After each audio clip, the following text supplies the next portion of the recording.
Hello friends, मैं हूं अनुपम शर्मा और आज हम कर रहे हैं लेसन 1 मैक्रो इकोनॉमिक्स क्लास 12 के लिए। इंट्रोडक्टरी है और इसमें कुछ राष्ट्रीय आय से संबंधित कुछ रिलेटेड एग्रीगेट्स हैं जिन्हें समुच्चय कहते हैं और इसका पार्ट 1 हम कर रहे हैं। तो इसमें जो है हम क्या क्या लेंगे, राष्ट्रीय आय लेंगे, क्या होती है उसकी परिभाषा और समझेंगे क्या है, कारक आय क्या है, हस्तांतरण भुगतान क्या है, सामान्य निवासी और घरेलू क्षेत्र, इनको डिटेल में समझेंगे। तो पहले हम देख रहे हैं राष्ट्रीय आय की अवधारणा। राष्ट्रीय आय क्या है? राष्ट्रीय आय एक लेखांकन वर्ष के दौरान सामान्य निवासियों द्वारा अर्जित कारक आय का योग है। अब इसका मतलब क्या है?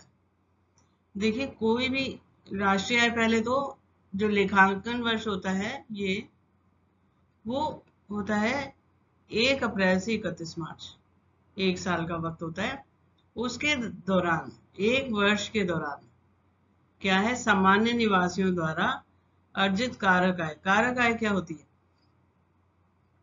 देखो, अगर कोई आदमी अपना बिजनेस शुरू करता है तो उसे फैक्ट्री चाहिए, तो जमीन चाहिए जिसका वो किराया देगा, फिर उसे ब्याज वो देता है। अगर उसने लोन लिया है तो वो ब्याज देगा, और अगर ये उत्पादक है तो उसे लाभ मिलेगा।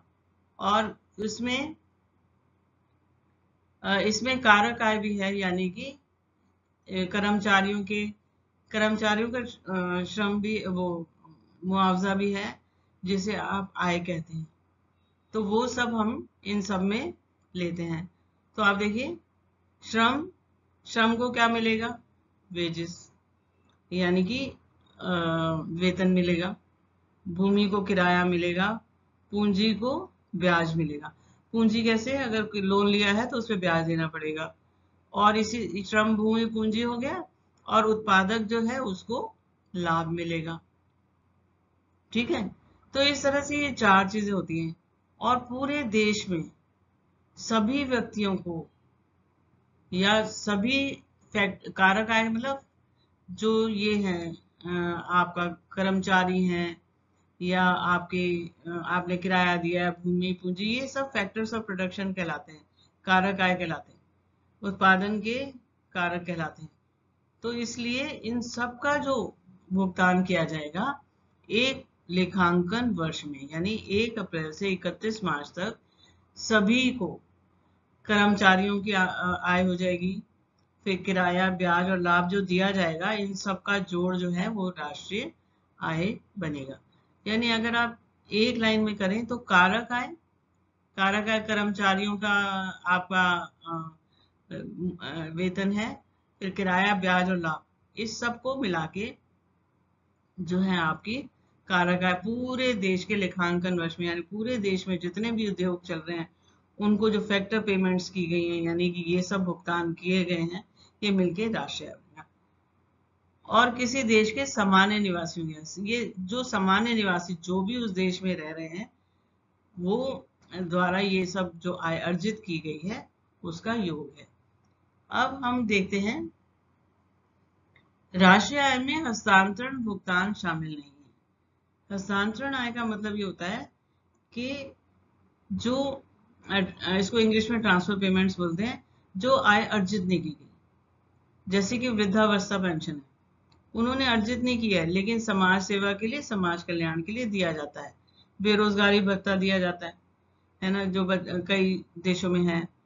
फिर आप दान करते हैं, ये सब जो है, या गिफ्ट्स देते हैं, तो ये सब चीजें जो है, क्योंकि ये अर्जित नहीं की गई हैं, इसलिए इनको राष्ट्रीय आय में शामिल नहीं करते और इनको कहते हैं हस्तांतरण भुगतान या हस्तांतरण आय।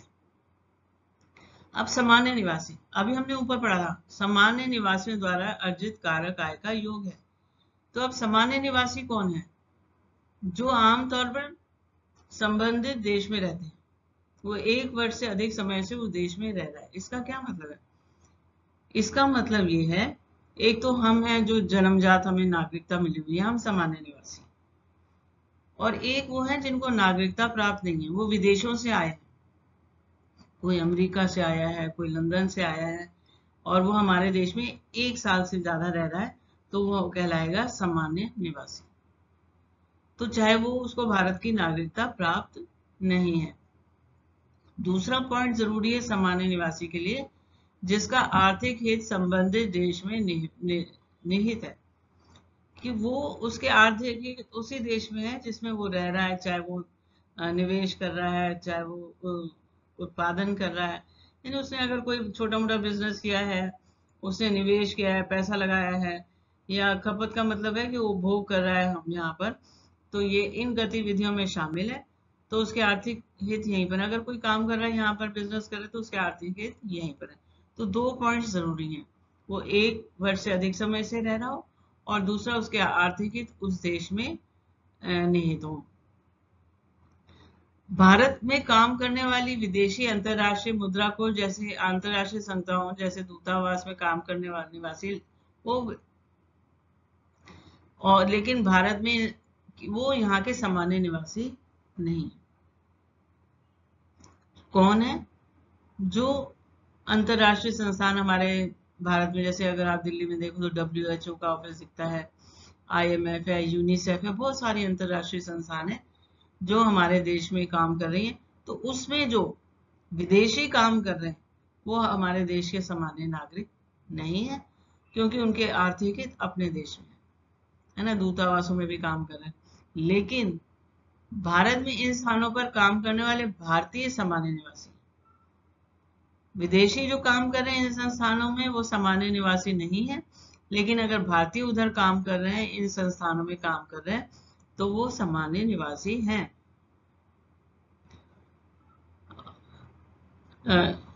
एक विदेशी देश के सशस्त्र बलों के सदस्य ऐसे देश समान निवासी नहीं है।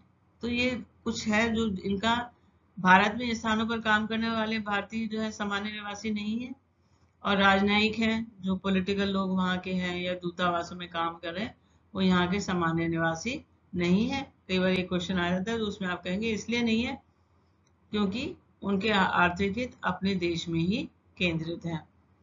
फिर गैर निवासी, गैर निवासी कौन है? जो 1 साल से कम समय के लिए आते हैं, इनको नॉन रेजिडेंट्स कहते हैं। तो ये जो है लोग बाहर से घूमने आए हैं, कुछ अध्ययन कर रहे हैं, मतलब कुछ स्टडीज के लिए आए हैं, खेल के लिए आए हैं, तो ये लोग जो है नॉन रेजिडेंट्स हैं, क्योंकि वो 1 साल से कम रह रहे हैं और वो कोई उपचार करने के लिए आया है, बीमारी के आ गया है, कोई पढ़ने के लिए, खेल के लिए, तो ये सब जो है ये नॉन रेजिडेंट्स है। और अब हमारी ना ये डोमेस्टिक टेरिटरी यानी घरेलू सीमा है। तो किसी देश के क्षेत्रीय जल से, क्षेत्रीय जो हमारा है पॉलिटिकल मैप है ना, हमारी सीमा पाकिस्तान से लगी है, नेपाल से लगी है, बांग्लादेश से लगी है, तो पूरा राजनीतिक हमारा मैप है। जल सहित जो समुद्री सीमा भी होती है 12 न्यूटिकल माइल्स, 12 न्यूटिकल माइल्स होती है, तो वो हमारा जो है घरेलू सीमा है। एक तो ये हो गई। दुनिया के विभिन्न हिस्सों में देश के निवासियों द्वारा संचालित जहाज और विमान, मतलब जो भी, चाहे शिप्स हो, चाहे वो हवाई जहाज हो, उनके भीतर का हिस्सा चाहे संसार के किसी देश में भी चल रहा हो, वो हमारी घरेलू सीमा कहलाएगी। ठीक है। और अगर मान लो विदेशी सीमा, विदेशी जहाज या विमान हमारे देश में आ रहे हैं तो उनकी घरेलू सीमा होगी। मछली पकड़ने वाले जहाजों, तेल, प्राकृतिक गैस और फ्लोटिंग प्लेटफॉर्म को अंतर्राष्ट्रीय जल में देश के निवासियों द्वारा संचालित किया जाता है। तो ये हम कहीं कहीं तेल निकालते हैं, प्राकृतिक गैस निकालते हैं, तो शिप्स वगैरह यूज होती हैं और फ्लोटिंग प्लेटफॉर्म होते हैं। तो ये सब जो है उस देश की घरेलू सीमा है जिनके ये है, चाहे हमारे जहाज है मछली पकड़ने वाले, चाहे तेल और प्राकृतिक गैस निकालने वाले जहाज, कहीं भी हो, तो जहां पर हमें इजाजत मिली हुई है वहां पर वो ये जो अंदर का हिस्सा है वो हमारी घरेलू सीमा है। और विदेशों में स्थित किसी देश के दूतावास, वाणिज्य दूतावास, सैन्य प्रतिष्ठान। अब विदेशों में स्थित दूतावास, मान लीजिए हमारा दूतावास, ये एक ऑफिस होता है पॉलिटिकल अफेयर्स के लिए। ये दूतावास हमारा भारत का किसी भी देश में हो, अमेरिका में हो, जापान में हो, कहीं भी हो, ये भारत की वो ऑफिस भारत की घरेलू सीमा है। इसी तरह से विदेशियों का दूतावास दिल्ली में है सारे। अगर अमेरिका का दूतावास वहां है तो वो उनकी घरेलू सीमा है, हमारी नहीं है। ठीक है। वाणिज्यिक दूतावास भी होते हैं और सैन्य प्रतिष्ठान है। ये सब जो है जिस देश के चाहे वो किसी भी देश में हो, लेकिन वो उनके ऑफिस जो है वो उनकी घरेलू सीमा है। अगर हमारे भी विदेशों में दूतावास है, वाणिज्यिक दूतावास है, सैन्य प्रतिष्ठान है, अगर हैं तो वो हमारी घरेलू सीमा है। अब हम कुछ घरेलू सीमा के उदाहरण ले रहे हैं जो हमने पहले आपको समझाया था। पहला है भारत में विदेशी बैंक द्वारा अर्जित लाभ। आपने पहले देखनी है कि घरेलू सीमा हमने आपको बताई थी कि पॉलिटिकल बाउंड्रीज हैं और जो उस देश की एम्बेसीज हैं। तो ये जो है भारत में विदेशी बैंक जो है द्वारा, ये भारत की घरेलू सीमा है। पॉलिटिकल बाउंड्री है, राजनीतिक सीमा है। तो क्योंकि वो भारत के अंदर विदेशी बैंक है तो भी ये भारत की घरेलू सीमा में। हमने सिर्फ ये देखना होता है कि घरेलू सीमा में है या नहीं है।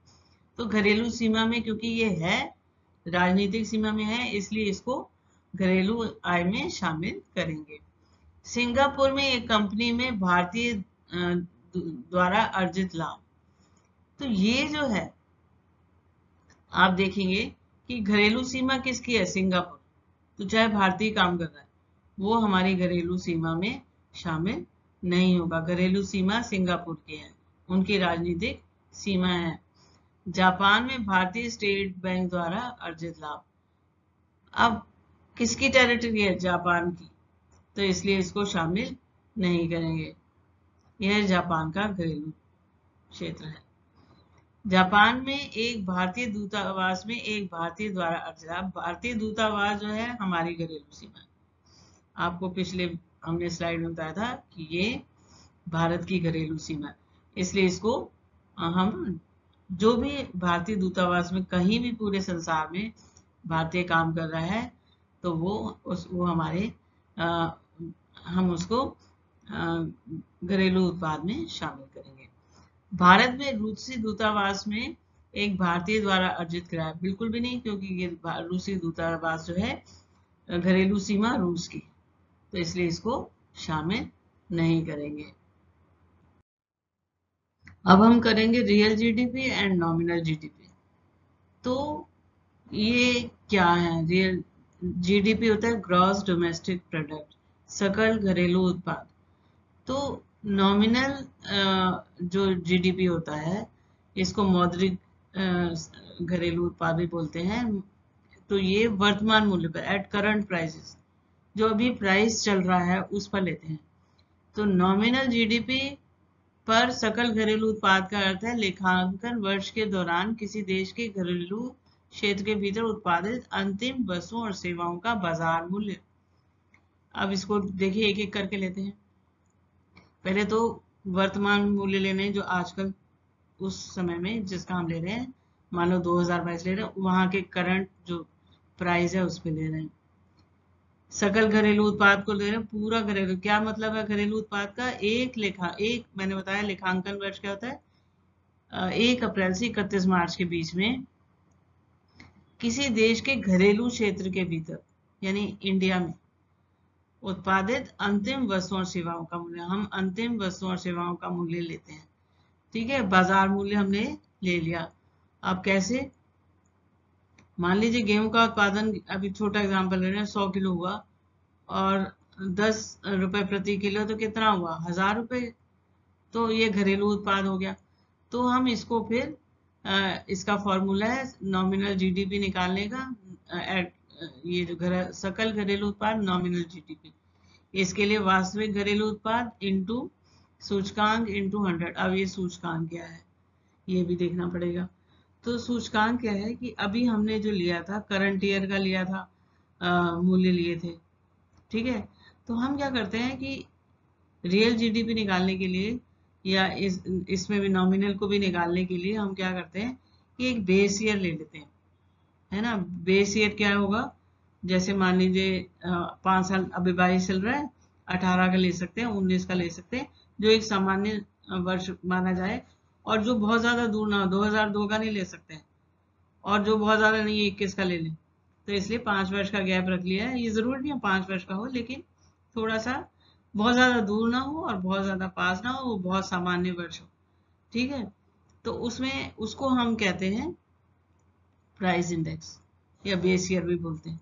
ठीक है, तो अब हमने जब ये निकालना है नॉमिनल जीडीपी, तो हमने निकालना है वास्तविक घरेलू उत्पाद इनटू इनटू हमने सूचकांक जो हमने प्राइस दिया है बटा 100, ऐसे निकाल देते हैं।